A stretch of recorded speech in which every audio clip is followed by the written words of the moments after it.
Tignan mo, parang hindi siya makapaniwalang tapos na ang kanilang laban. Maganda lahat pinakita niya dahil naibalik niya ang numero ng Hisoka. Pero hindi pa rin niya alam ang kanilang limitasyon. Hindi rin niya alam na nininervous na tayo dito. Kung sa bagay, susubukan ko rin yon kapag ako na naglalaro ang kapangyarihan ng Nen.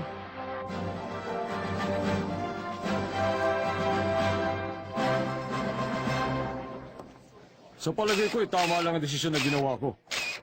Kaya lang, naisip ko rin na tapusin na kagad ang laban. Kahit sumama pa ang loob ng ating mga manonood. Dahil na rin sa sitwasyon ng dalawa nating manlalaro. Ang ginawa niya pala ay technical judgment. Ano yun? Kapag nakita ng mga referee na wala na talagang pag-asa ang isang manlalaro, tinatapos na kaagad ang laban. Talaga? Dapat pala maging mautak ka rin sa pagpusta. Bago po namin makapanayam ang malalarong si Hisoka, ay nawala po siya na parang bula. Kaya nakausap na lang namin. Nakita niyo ba? Babalik po Oo. tayo sa studio. Mukhang malaki na ang pinagbago ng batang baguhan. Nagulat ako dahil tumagal siya sa labang yon. Hindi rin eh. Sa tingin ko hindi namang malaki ang pinagbago niya. Wala lang sigurong gana si Hisoka dahil ang kanyang kalaban ay bata. Kaya hindi niya masyadong ginamit ang kanyang nen. Alam mo naman baliw yun. Sigurado napapasikat lang siya sa mga manonood.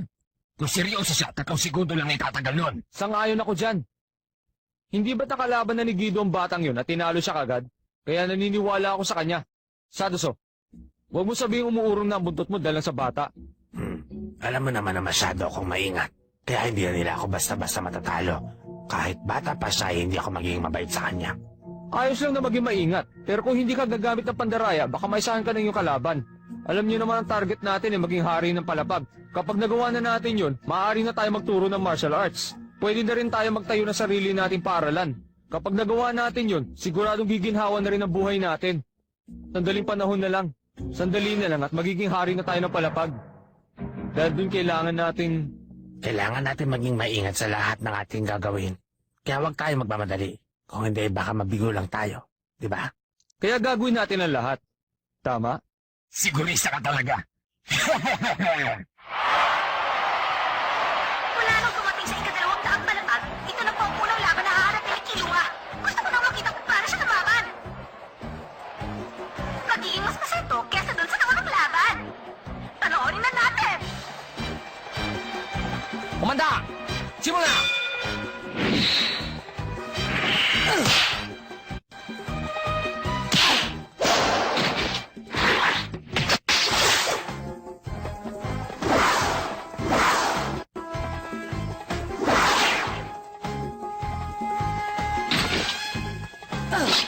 Kunti na siya! Mabilis na naiwasan ng malalaro si Killua at pag-ataking ginawa ng kalabang sigurado!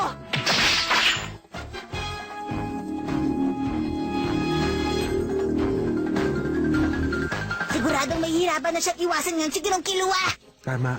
Dahil ang ginagamit ni Dorado sa kanyang pakikipaglaban ay 2 uri ng nen. Delikado si Ginong Killua kaya kailangan mag-ingat siya! Huwag kang sumigaw. Magsisimula na sigurado! Ano kaya ang gagawin ni Killua?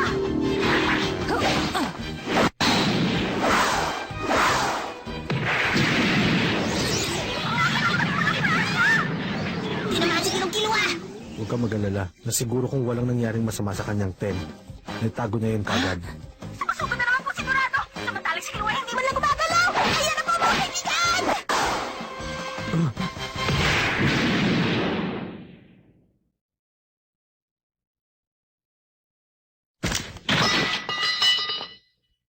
Magsakda si Dorado! Ang nagwagi si Killua! Sinasabi ko na nga ba? Nanalo si Killua sa isang mata! Magdala kayo ng stretcher. Ano? Ang sabi ko, magdala kayo ng stretcher! Ginonggon, nagawa rin ni Ginong Killua!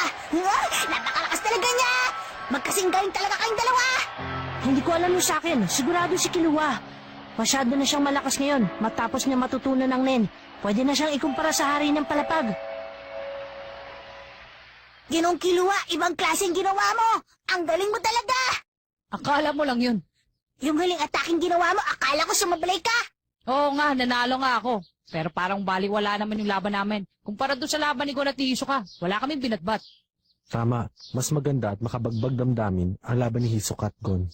Pero, Habang naglalaban kaming dalawa ni Hisoka, napag-isipan kong hindi lang ang kapangyarihan ng Nen ang dahilan kung bakit siya nanalo sa akin. Depende pa rin kung paano niya gagamitin ang kanyang kapangyarihan.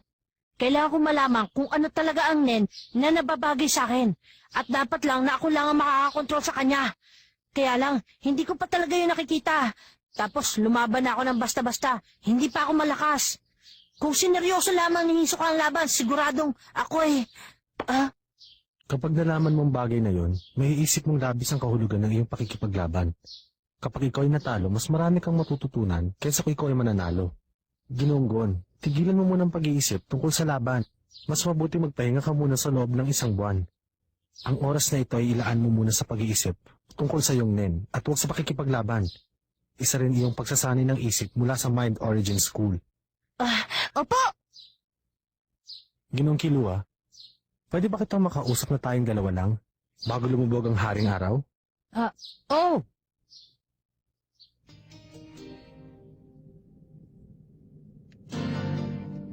Ginong Killua, may tatanong ako sa'yo. Tungkol sa Nen na ginamit ko doon sa laban. Hindi ko yung sinasadyang gamitin. Alam ko, Dahil sa larong yun, naisip kong malaki pala ang kaibahan ko kay Nagon na Sushi. At ikaw, mali pala. Hindi rin pala nababagay sa akin ang iyong tinuturo.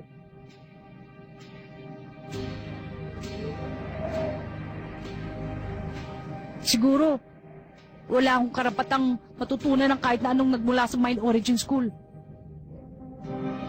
hindi mo kailangan ng anumang karapatan para matutunan yon. Hindi namin pinagpipilitan sa'yo ang aming nalalaman at wala rin magsasabi kung paano mo yun gagamitin. Kailangan mong matutunan ng Nen, humanap ka ng guro. Sa akin ka lumapit kaya tinuruan kita. Kung ako naman ang bibigyan ng kondisyon, hihilingin kong ang nagpapaturo nito ay humanap na lang ng sarili niyang paraan at patutunguhan para sa kanyang buhay.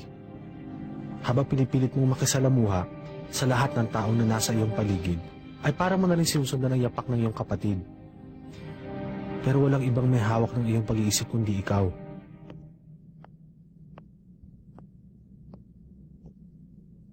Ginowing! Hanggang ngayon, hindi ka pa rin nalamanda ng aking patutunguhan. Pero isang bagay lang sigurado. Masaya ako sa pagsasanay na ginagawa natin kasama sila Gon at Sushi. Kaya, gusto ko sana ito yung pagpatuloy. Kung pwede lang. Siyempre.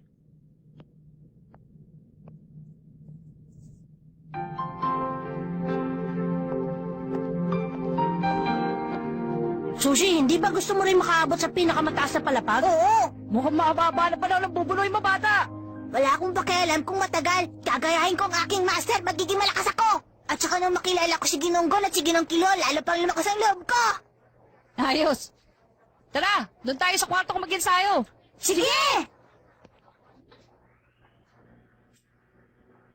Kiliwa, Sushi. Oo, May kaibigan dumarating.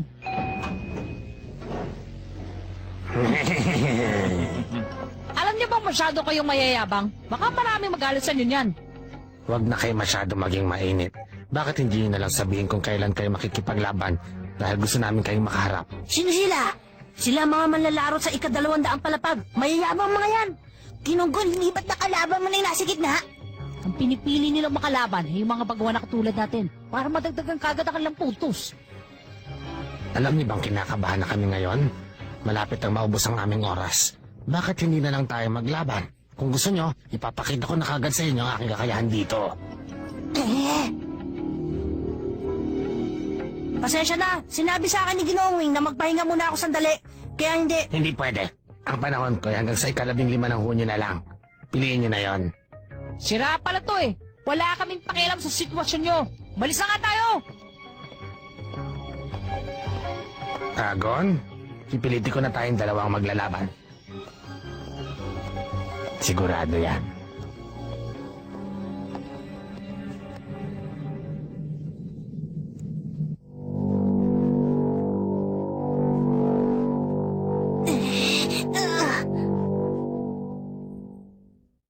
Unti-unti na ako nasasanay. Ang pagpapalit mo mula sa Ren papunta sa Ten at sa Setsu ay mukhang hindi pa masyado eksakto. Eksakto! Napakabilis naman nilang matuto. Hindi nilalan na inabot ako ng ilang linggo bago natutunan yon. Pero kung ikukumpara mo kay Sushi, ang aura natin ay kulang pa rin sa kapangyarihan. Kung gusto mo, tagalan pa natin ang pag-iensayo natin. Hindi! Itigil muna natin to. Meron pa kayong laban bukas, hindi ba? Kaya mabuti pang magpahinga muna kayo at maghandaan lang yon. Talaga? Pero kaya ko pa eh. Tama na yan. Kapag nag-ensayo pa sila nag-ensayo, may iiwanan na nila ako. Sige, kita tayo bukas.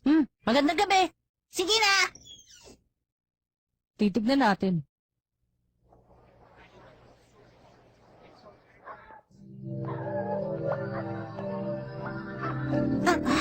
Ang hita ko. Ang aking katawan. Ang boses ko. Hindi ako makahinga. Ano ito? Nangyayari.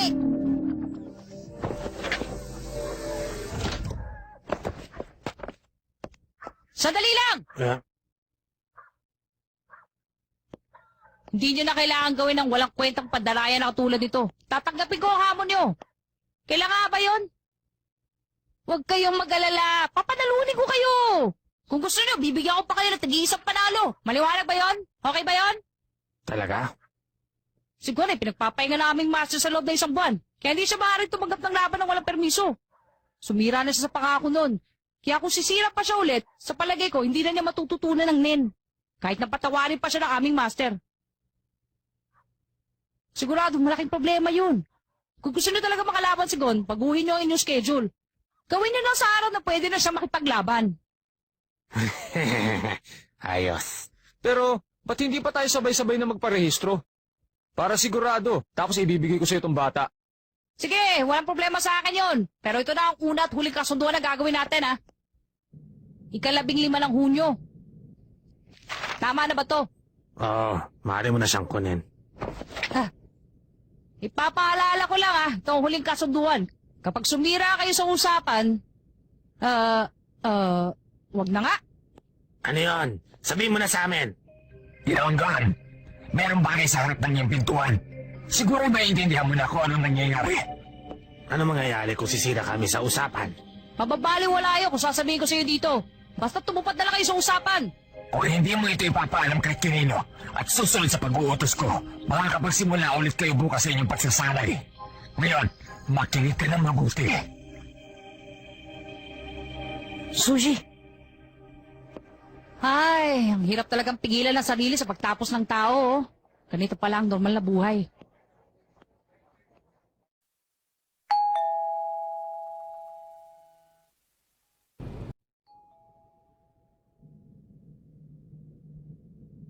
Aba, malis na kaya siya?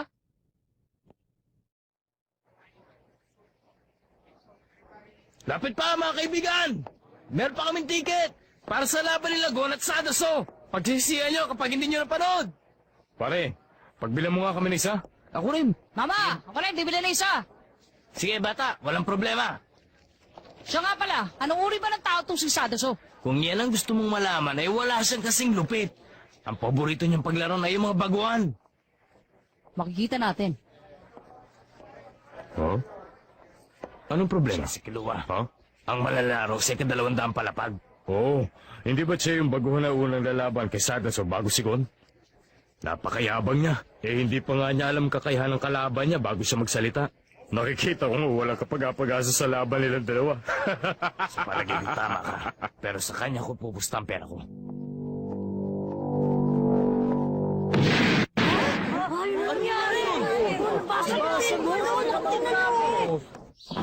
Ginong Kilua!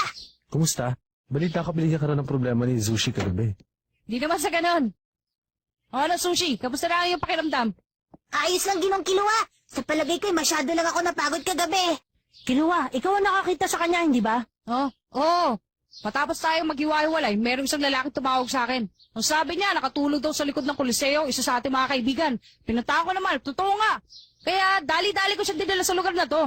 Patawarin mo ko sa nangyari. Malakas naman ako ngayon ha. Salamat! Sa inyong dalawa, nagpapasalamat ako sa pag-aalaga niyo kay Sushi. Dahil nandun kayong dalawa, walang nangyayari kay Sushi. Maraming salamat. Kaming dalawa nag-imbita kay Sushi sa lugar na yon. Huwag kayong magpasalamat. Masyado naman kayong seryoso. Bakit kung tratuhin niyo naman ako para isang bata? Pasensya ka na. Ah, siya nga pala, Kinongwing. Tungkol ba yan sa susunod ninyong laro? Si Ginoong Gon ay humihingi din sa akin ng permiso. Kailan nga ba yan? Sa 15 ng Hunyo, yun ang aking kaarawan. Sige, payag ako. Pero bago dumating ang araw ng iyong pakikipaglaban, ang gusto ko'y magpahinga kayo para gumanda ang kondisyon ng inyong katawan. Kiluwa, ha? Kung hindi ako nagkakamali, blinakmail ka rin nila. Kinagalit talaga nila ako. Oo. Kung hindi tayo binigyan ng permission ni Ginoong Wing, siguradong. Hindi mangyayari yun. Dahil naintindihan tayo ni Ginoong Wing. Ha? Talaga? Siyempre, Kaya pala, ipapatalo talaga natin ang laban. Kaya kong gawin yun, pero ako hindi. hindi ako makapagpigil kapag naiisip kong gagawin nila ulit kay Sushi ang bagay na yun. Huwag kang mag-alala. Ah,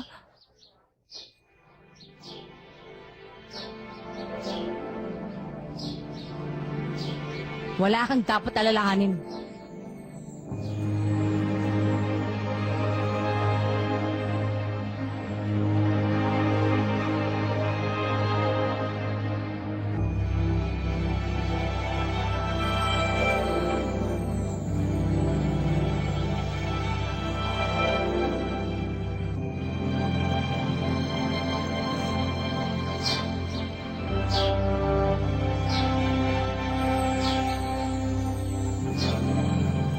Ay, nako. Ako na lang bahala sa kanila. Magandang gabi po sa inyong lahat. Ang masasaksihan natin ngayon ay ang mahusay na batang manlalaro na nagngangalang Kilua. At ang kanyang makakalaban ay ang malupit na manlalaro si Sadaso. Ang mukhang hinahangaan ng marami ay lalaban kay Sadaso na kilala bilang tagatapos ng baguhan. Ito po ang laro na hindi natin dapat palapasin. Sisiguraduhin kong mananalo ako kay Killua. Ang batang na magiging pang-anim kong biktima. Pagkatapos ng aming laban, siguro naman ang gagawin kong ikapito sa aking koleksyon. Matapos ko silang talunin, kaunting panahon na lamang at sigurado ako na magiging hari ng palapag. Huwag kang gagalaw. Kung hindi, matatapos ka. Kapag nagkamali kang gumamit ng nen, baka hindi ko mapigilan ang sarili ko. Kung naiintindihan mo, sara mo ang mata mo. Ipapakita ko sa'yo kung anong mangyayari kapag hindi ka tumupad sa usapan. Kung nagkakaintindihan naman tayo, dahan-dahan kang mumulat. Makinig ka mabuti. Wag mo nang ipapakita yung pangit mo mukha sa amin. Tumupad ka sa usapan.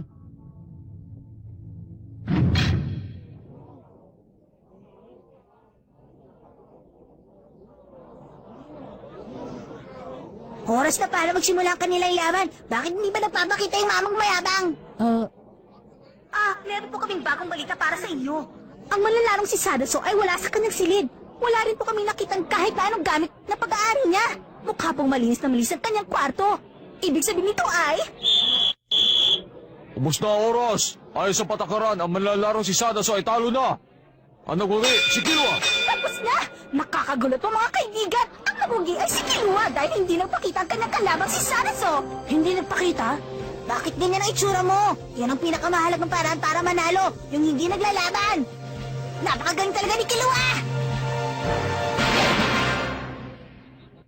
Napakagandang panalo para sa manlalaro si Kilua! Bigla po yata natakot ng kanyang kalaban! Sadaso, ano ka ba? Chay, ang mga matang yun ay nagmula sa ibang mundo. Noong magtama ang aming mga mata, bigla ko na lang naramdaman na napakalaki pala ng pinagkaiba ng aming kapangyarihan. Aalis na ako. Ayokong pahamak ang aking buhay. Maiksing panahon lang ang pinagsamahan natin, pero binigyan ko yan ng halaga. Ito lang ang aking may papayo. Mag-iingat kayo dahil sigurado kayo na ang susunod. Anong gagawin natin? Itutuloy ko. Lahat ng pandaraya ay gagamitin ko. Isipin mo na lang kung bakit natin isusugal ang ating buhay. Malapit na. Konting tiyagaan na lang ang kailangan. At kung sakaling tayo na magiging hari ng palapag. Pero isipin mo kung paano natakot si Sadaso. Kaya niya natakot si Sadaso at hindi nagpakita sa akin ay dahil sa kakaiba kong kapangyarihan. Nagkakamali ka. Wala dong kinalaman ng iyong kapangyarihan. Iniisip ko lang na baka dahil doon, mabigyan ko kayo ng isang babala. Kaya kong gawin kahit kailan ko pagustuhin. Kahit na sa oras na maimbing pa ang iyong tulog. Kahit na ikaw ay kumakain. O kaya kahit nasa banyo ka pa. Makinig kayo sa akin. Sumunod kayo sa patakaran. Dahil kahit ano pa ang mangyari, sinisiguro ko sa inyong kami ang magtatagumpay sa laban.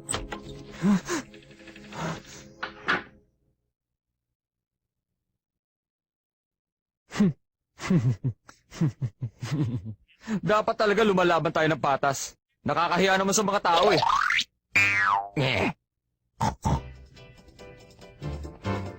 Kinong-kilo ah! Anong pakiramdam mo?